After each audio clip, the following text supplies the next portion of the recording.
it's KayBeast, and for my video this week I am doing the Sharpie challenge. So this is something I've been toying with doing for quite a while now, and I finally went out and got a few more supplies, and I'm pretty excited about it. So first I'm going to show you my Sharpie collection because I already had quite a few going in and then I got some more, so this is going to be kind of the thing. So these are all the Sharpies that I had before this weekend. Some of you older subscribers may know that I bought a pack of Sharpies when I colored a styrofoam wig head for my friend John last year, and I still have those. So a whole bunch of colors, and I also have a broad one, a super Sharpie. It's got a chisel tip and a fine tip. And I even have quick pen style that I bought when I was moving. So I have these. And then this weekend I bought more. So going in, I wanted to get these, which are the ultra fine tip, to do line art with, because even the regular size Sharpie, their fine tips are still a bit thick for doing small line art. So I got a basic pack of 12 to do my lines with, and I got those at Michael's. And then when I was also at Michael's, I found this very light colored pink Sharpie that I didn't have the color for yet, so I got that. And then I was shopping at Walmart for something else when I saw these. There's a couple of duplicate colors in here from what I already have, but there's other things like this pink, this peachy color, and these really light colors that I didn't already have, and this color, which is like perfect for skin tones. So I decided why not, I would grab it. And then I saw these. These are metallic Sharpies. So there's a gold, a silver, and a bronze color. And I've played with the silver metallic before. I had some silver metallic Sharpies a few years ago, and they're very shiny, and I thought that would be a lot of fun for an artwork. So what I'm going to do first is I'm going to swatch all of these on the paper that I'm going to use. I have this cardstock, so I'm going to do a swatch on this piece of cardstock, and then I will go on to a fuller illustration. So I wound up not recording the swatching at all because I felt that it would make my video way too long, and it did take me a lot longer than I had anticipated to do that step. So once I figured out what I was going to draw, I did the sketch on computer paper using my usual methods, and then I transferred it using my light box onto the cardstock. But I did all of the line art with an ultra fine tip black Sharpie.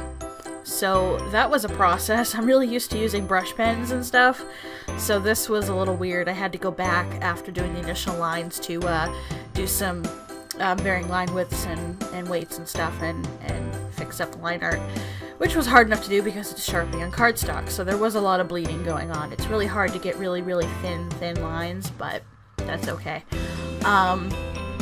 So as you can see from the picture and also from the title, I drew Sakura from Cardcaptor Sakura.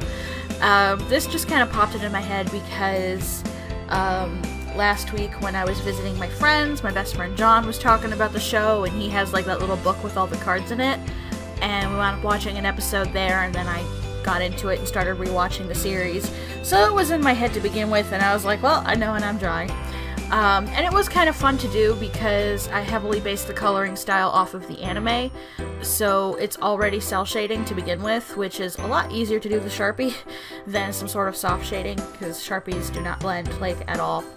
And I was initially going to try out that rubbing alcohol method that Bailey J did in her Sharpie challenge 3 weeks ago, but I wound up not doing it for this. I just kind of wanted to do something a little simpler and just use the markers as they were, instead of trying to make it more complicated for myself.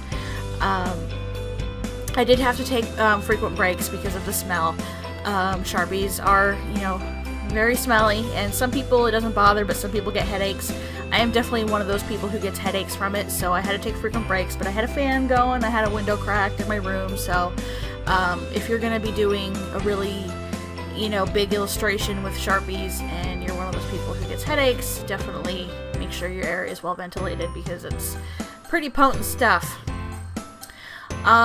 So this was mostly just an experiment in using markers because I primarily use watercolor anyway, and I've never even really practiced with Copics or any other kind of alcohol marker, so I went with very simple coloring in.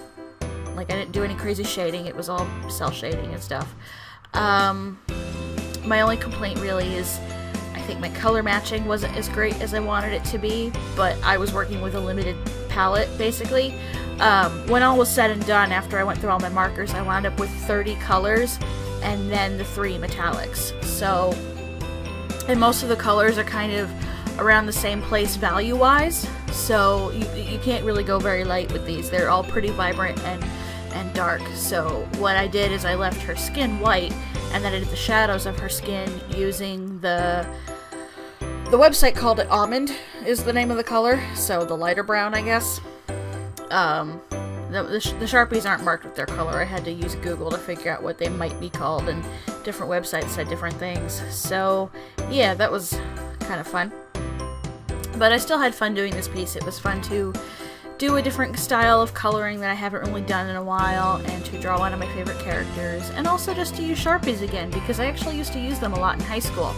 Not the colored ones. I didn't have a lot of the bright colors. I mostly just had black, and I would do a lot of black and white drawings in like my sketchbook, or I was one of those kids in high school who would do drawings in the back of worksheets once you were done with them, because it was paper and it was available.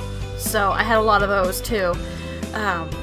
And I would do black and white drawings using the Sharpie to fill in the black areas in the middle of class and stuff. So yeah, I haven't really touched it in like 10 years. It was kind of fun to mess around with, and I am definitely keeping the Sharpies. I wound up with a lot of duplicates, and now I have just this bucket of Sharpies in my room. And I think it might be kind of fun to play with, maybe my sketchbook, or just to do simpler things too. So we shall see. But anyway, it was a fun challenge to try out, and this piece is not for sale yet. My friend has expressed interest, so I'm gonna wait to see what he says, if he wants to buy it or not. If he decides not to, it will go on my store. So if you're interested, keep an eye out on my Twitter, and once I know what's going on, I will tweet if it's going for sale or not. So yeah, that does it for this week's video. So thank you guys so much for watching, and I'll see you in the next video. Toodles!